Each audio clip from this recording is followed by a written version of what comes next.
जीवन का लक्ष्य है साध्य को सिद्ध करना, आत्मस्वरूप को अनावृत करना। आत्मा का स्वरूप शुद्ध विशुद्ध है।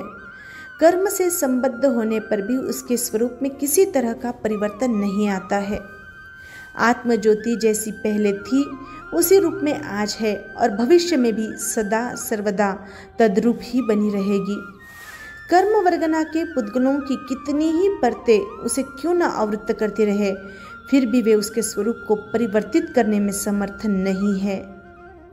किसी भी कर्म में इतनी ताकत नहीं है कि वह आत्मा को जड़ बना सके, उसकी चेतना शक्ति को समाप्त कर सके। कर्म की शक्ति इतनी ही है कि जब तक उसका अस्तित्व रहता है तब तक वह आत्मा के शुद्ध स्वरूप को पूर्ण रूपेण प्रकट नहीं होने देता। जैसे उमड़ घुमड़ कर आए हुए काले कचरारे बादल सूर्य के प्रकाश को धरती पर नहीं पड़ने देते, उसे बीच में ही रोके रखते हैं, परंतु सहस्त्र रश्मि के प्रखर प्रकाश को नष्ट करने की ताकत उनमें भी नहीं है। हजारों हजार सघन घटाएं भी मिलकर आ जाए तब भी सूर्य को प्रकाशहीन नहीं बना सकती है। वैसे ही कर्म के आवरण से आत्मज्योति धुंधली अवश्य परिलक्षित होती है, परंतु उसके अस्तित्व का कदापि लोप नहीं होता। आत्मज्योति पर आए हुए आवरण को दूर करने के लिए की जाने वाली क्रिया का नाम साधना है। जिस प्रकार व्यक्ति खान में से निकाले हुए स्वर्ण को रासायनिक प्रक्रिया के द्वारा मिट्टी से अलग करके शुद्ध बनाते हैं, उसी प्रकार साधक साधना के द्वारा आत्मा पर लगे हुए कर्ममल को दूर करके उसे शुद्ध विशुद्ध बनाता है। आत्मा को कर्म आवरण से मुक्त करने तथा बंधन एवं बंध के हेतुओं का क्षय करने के लिए आचार साधना आवश्यक है। आगमकारों ने चारित्र्य उसी को कहा है जिस साधना के द्वारा आत्मा को कर्म से पूर्णतः रिक्त किया जाए। एवं चैरित्यक्रम चारितम हुई आह्यम। कर्म बंधन से मुक्त होने के लिए दो प्रकार की साधना का उल्लेख मिलता है, विचार ज्ञान साधना और आचार साधना। आगम साहित्य में कहीं साधना के 3 भेद और कहीं कहीं 4 भेद भी बताए हैं, परंतु उन सबका तात्पर्य एक ही है। साधना के त्रिवेणी संगम में दर्शन, ज्ञान और चारित्र्य साधना को लिया है और उक्त तीनों के साथ तप को जोड़कर 4 भेद किए हैं। परंतु यथार्थ में देखा जाए तो ज्ञान और आचार में सबका समावेश हो जाता है। दर्शन, श्रद्धा और ज्ञान दोनों साथ रहते हैं, इसलिए ज्ञान साधना में दर्शन का स्वतः समावेश हो जाता है और तप आचार साधना का एक भेद है। इसलिए आगम साहित्य में साधना के कहीं 2, कहीं 3 और कहीं 4 भेदों का उल्लेख मिलता है। उनमें संख्या का भेद होने पर भी अर्थ में कोई भेद नहीं है। साधारण जनमानस को समझाने एवं साधना के पथ पर गतिशील करने के उद्देश्य से उसके और भी अवान्तर भेद उपभेद किए जा सकते हैं, परंतु मुख्य रूप से साधना के 2 रूप है, विचार और आचार, ज्ञान और क्रिया। ज्ञान दृष्टि है और आचार गति है। साधना के पथ पर गति करने का काम आचार का है, परंतु मार्ग प्रशस्त है या नहीं, उसमें दोष एवं विकार तो नहीं है। दोषों का संशोधन एवं परिमार्जन कैसे किया जाए, यह निर्णय ज्ञान के द्वारा, विचार के द्वारा ही किया जा सकता है। साधना के क्षेत्र में आचार का भी मूल्य है, परंतु विचार का महत्व आचार से अधिक है, क्योंकि व्यक्ति के मानस में सर्वप्रथम विचार उद्बुद्ध होते हैं, उसके अनंतर वे आचार के रूप में परिणत होते हैं। अतः आचार विचार के अनुरूप होता है।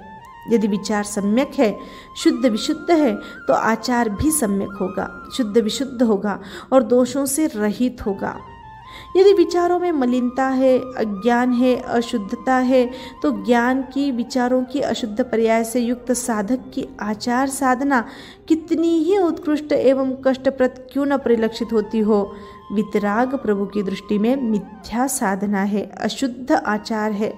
उस साधना के बल पर साधक संसार सागर से पार नहीं हो सकता, वह उसे संसार में ही परिभ्रमण कराती है।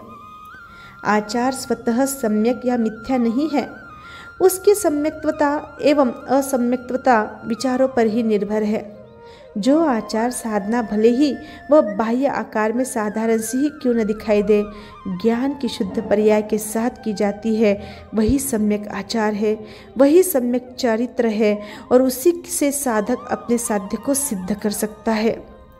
इसलिए श्रमण भगवान महावीर स्वामी ने स्पष्ट भाषा में कहा, परमम नानम तवोदया, पहले ज्ञान साधना, उसके बाद आचार साधना। क्योंकि जब तक ज्ञान सम्यक नहीं होगा, दृष्टि के ऊपर से विकार नहीं हटेंगे, तब तक चारित्र्य भी सम्यक नहीं होगा, दोषों एवं विकारों से रहित ही नहीं होगा। याद रखिए, जिस व्यक्ति की आंखों पर रंगीन चश्मा है या जिसे पीलिए का रोग हो गया है, उसे सफ़ेद एवं उज्जवल पदार्थ भी रंगीन एवं पीले ही दिखाई देंगे। इसमें वस्तु का कोई दोष नहीं है। वस्तु अपने आप में उज्जवल, धवल एवं श्वेत है। दोष है दृष्टि का। दृष्टि पर आए हुए विकार के कारण ही वस्तु विकृत दिखाई देती है। दृष्टि पर से विकारों को हटाते ही वस्तु अपने शुद्ध स्वरूप में दिखाई देगी ही। यही बात आचार साधना के संबंध में है। संसार में रहते हुए साधक का उठने वाला प्रत्येक कदम, उसका प्रत्येक आचार सम्यक है, यदि सम्यक दृष्टि के साथ वह अपना कदम रखता है। परंतु सम्यक्त्व के अभाव में आचार, चारित्र एवं क्रियाकांड भले ही कितना ही उग्र और कठोर क्यों न हो, सम्यक नहीं हो सकता। नत्थि चरितम समत्त विहुनम। श्रमण भगवान महावीर स्वामी ने उत्तराध्यान सूत्र के 28वें अध्ययन की 30वीं गाथा में इस बात को पूर्णतः स्पष्ट कर दिया। सम्यक दर्शन के अभाव में सम्यक ज्ञान प्राप्त नहीं होता। सम्यक ज्ञान के बिना सम्यक चारित्र के गुण प्राप्त नहीं होते और सम्यक दर्शन, ज्ञान एवं चारित्र की प्राप्ति हुए बिना मोक्ष नहीं होता। मोक्ष कर्म बंधन से एवं बंधन के हेतुओं से मुक्त हुए बिना निर्वाण शाश्वत आत्म आनंद प्राप्त नहीं होता। नादंस निस्सनानम नानेन विना न हुन्ति चरण गुना अगुनिस्सनत्थि मोक्षो नत्थि अमोक्षस्य निब्बानम। इससे यह स्पष्ट है कि आचार को विशुद्ध बनाने के लिए ज्ञान की शुद्ध विशुद्ध पर्याय को प्रकट किया जाए। केवल क्रियाकांड की कठोरता, उग्र तप एवं विधि निषेध के कुछ नियमों से आचार निर्दोष नहीं हो सकता है। भगवती सूत्र के शतक 7 उद्देशक 2 में गंधर गौतम के एक प्रश्न, प्रत्याख्यान दुष्प्रत्याख्यान कैसे होते हैं, इसका उत्तर देते हुए श्रमण भगवान महावीर स्वामी ने बताया कि जो व्यक्ति साधना के पथ पर कदम रखने के लिए हिंसा, झूठ, चोरी, मैथुन, परिग्रह आदि का त्याग करता है, अपने आप को त्यागी कहता है, परंतु जिसे यह ज्ञात नहीं है कि जीव अजीव क्या है, पाप पुण्य एवं धर्म अधर्म का स्वरूप क्या है, हिंसा अहिंसा आदि दोषों एवं गुणों का यथार्थ रूप क्या है, यह जाने बिना ही जो अपने आप को त्यागी कहता है, उसका प्रत्याख्यान दुष्प्रत्याख्यान है। भगवान महावीर स्वामी की भाषा में वह सत्य नहीं झूठ बोलता है, 3 करण और 3 योग से संयम निष्ठ नहीं है, वीरति त्याग युक्त नहीं है, पापों का प्रत्याख्यान करने वाला नहीं है, वह आस्त्रव से युक्त है, संवर रहित है, प्राणियों को दंड देने वाला है और एकांत रूप से बाल अज्ञानी है। ज्ञान और विवेक से युक्त आचार ही सम्यक आचार है और उसी के द्वारा साधक बंधन से मुक्त हो सकता है। अतः ज्ञान के अभाव में जप तप नहीं रहता है। ज्ञान के अभाव में जप नहीं रहता और तप केवल तन को तपाने वाला ताप रह जाता है। भले ही निरंतर 1-1 महीने का घोर तप भी क्यों न किया जाए और पारने के दिन सिर्फ कुश के तिनके की नोक पर रखा जाए, इतना ही आहार क्यों न ग्रहण किया जाए, यदि इस घोराति घोर तप के साथ ज्ञान की ज्योति नहीं है, विवेक का दीप प्रज्वलित नहीं है, तो वह तप संसार का ही कारण है। भगवान महावीर स्वामी ने ऐसे तप को तन का ताप कहा है, महत्वहीन बताया है। तो धर्म के साधनों एवं आचार की विशुद्धता का निर्णय ज्ञान के द्वारा ही किया जा सकता है, क्योंकि आगम के पृष्ठों पर यह स्पष्ट लिखा है, ज्ञान से पदार्थों को जाना जाता है, दर्शन से उन पर श्रद्धा होती है, तब चारित्र के द्वारा कर्मों का निरोध होता है और तप के द्वारा आत्मा को निर्मल बनाया जाता है।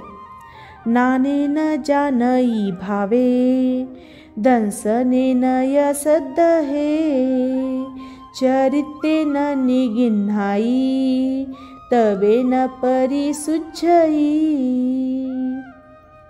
इस चर्चा के बाद हम भली भांति समझ चुके हैं कि ज्ञान साधना से हम अपने स्वरूप को समझते हैं, आत्मचिंतन की गहराई में उतरते हैं और आचार साधना के माध्यम से अपने आप में स्थित होते हैं। जो आचरण, जो क्रिया और जो व्यवहार व्यक्ति को पर से हटाकर स्व में स्थित होने की प्रेरणा देता है, पर से स्व की ओर ले जाता है, वही सम्यक आचार है। और जिस ज्ञान से स्व स्वरूप का बोध होता है और आत्म स्वरूप को निरावृत्त करने की भावना उद्बुद्ध होती है, वही ज्ञान सम्यक ज्ञान है। दर्शन, श्रद्धा, ज्ञान और आचार चारित्र आत्मा के गुण हैं। वे अतीत में भी आत्मा में रहे हैं, वर्तमान में भी आत्मा में स्थित है और अनागत में भी आत्मा में रहेंगे। अतीत, अनागत और वर्तमान किसी भी काल में आत्मगुणों का अभाव नहीं होता। यह बात अलग है कि कभी किसी आत्मा में इनकी शुद्ध पर्याय रहती है और कभी अशुद्ध पर्याय। अशुद्ध पर्याय मिथ्यात्व है, कर्म के आगमन और बंध का कारण है तथा संसार सागर में परिभ्रमण कराने वाली है। शुद्ध पर्याय सम्यक्त्व है, कर्म को रोकने का साधन है और मुक्ति की ओर ले जाने वाली है। साधना का एकमात्र यही उद्देश्य है, दर्शन, ज्ञान और चारित्र की अशुद्ध पर्यायों को शुद्ध बनाना, उनमें आए हुए दोषों को दूर करना, चिंतन, मनन एवं विचारों में जो पर पदार्थों को अपना समझने की बुद्धि है, उनके प्रति जो आसक्ति है, ममत्व भाव है, उससे हटाकर चिंतन को आत्माभिमुख करना एवं आत्मविश्वास को दृढ़ बनाना ज्ञान और दर्शन की साधना है। पर पदार्थों में रही हुई अपनत्व बुद्धि के कारण व्यक्ति पर पदार्थों को प्राप्त करने के लिए अपनी सारी शक्ति लगा देता है। वह अपने आप को भूलकर सुख साधनों को प्राप्त करने की तलाश में घूमा करता है। उसका व्यवहार, उसका आचरण, उसका क्रियाकांड एवं उसका जप तप सब कुछ यश, प्रतिष्ठा एवं भौतिक पदार्थ एवं भोग के साधनों को पाने की भावना से होता है। श्रमण भगवान महावीर स्वामी ने यह लौकिक या पारलौकिक जगत में सुख पाने की कामना से की जाने वाली आचार साधना को मिथ्याचार कहा है। यह आचार चारित्र्य का अशुद्ध पर्याय है, संसार को बढ़ाने वाली है। पदार्थों की, भोगों की एवं यश प्रतिष्ठा की आकांक्षा एवं आसक्ति को हटाकर अपनी आत्मा में स्थिर होना आचार की शुद्ध पर्याय है। इसका यह अभिप्राय नहीं है कि व्यक्ति क्रिया ही न करे, एकदम निष्क्रिय बन जाए। कुछ व्यक्ति एवं कुछ विचारक विचार शून्य और निष्क्रिय होने की बात करते हैं, परंतु वह केवल कल्पना की उड़ान ही है। इसमें यथार्थता का अभाव है। जब तक मन, वचन एवं काय शरीर का योग है, तब तक व्यक्ति न तो विचार शून्य बन सकता है और न निष्क्रिय ही। 13वें गुण स्थान तक भी योगों में स्पंदन होता ही है। वितराग साधक भी क्रियाशील रहता ही है। साधना पथ पर गति प्रगति करते हुए जब तक साध्य को सिद्ध न कर लिया जाए, तब तक क्रिया एवं विचार शून्य नहीं, विकार शून्य बनना है। राग द्वेष से शून्य होना है, आसक्ति एवं आकांक्षा से शून्य होना है। श्रमण भगवान महावीर स्वामी कहते हैं, अपनी साधना के प्रति भी आसक्ति मत रखो, ममता मत रखो, अनुराग मत रखो। जो कुछ साधना करो आकांक्षा से रहित होकर करो, न इस लोक में सुख प्राप्त करने की अभिलाषा से तप, जप, ध्यान, स्वाध्याय करो और न परलोक में स्वर्ग प्राप्ति की इच्छा रखकर साधना करो। अपनी साधना में प्राप्ति की आकांक्षा मत रखो, केवल आत्मा को अनावृत्त करने के लिए साधना करो। आप अपने स्वरूप में इतने रम जाए कि क्रिया करनी न पड़े, आचार का पालन करना न पड़े। दैनिक कार्य करते समय भी आपका ध्यान क्रिया की ओर नहीं, आत्मा की ओर रहे। क्रिया के व्यामोह में आत्मविस्मृति न हो। श्रमण भगवान महावीर स्वामी की भाषा में आत्मा का आत्मस्वरूप में स्थित होना ही आचार है, चारित्र है। भगवती सूत्र में गंधर्व गौतम स्वामी के एक प्रश्न में भगवान सामयिक क्या है, सामयिक का अर्थ क्या है, इसका उत्तर देते हुए भगवान ने स्पष्ट शब्दों में कहा है कि हे गौतम, आत्मा ही सामयिक है और आत्मा ही सामयिक का अर्थ है। आयानम अज्जो सामय्ये, आयानम अज्जो सामय्यस्य अट्ठे। सामयिक का अर्थ है संभाव को प्राप्त करना और साधना का भी उद्देश्य है समता को जीवन के कण कण में साकार रूप देना। और संभाव आत्मा का स्वभाव है, अतः आत्मा के शुद्ध स्वरूप को जानकर उसमें स्थित होना ही विचार और आचार की साधना है और यही जीवन का लक्ष्य है एवं साध्य को सिद्ध करने का साधन है। जय आनंद।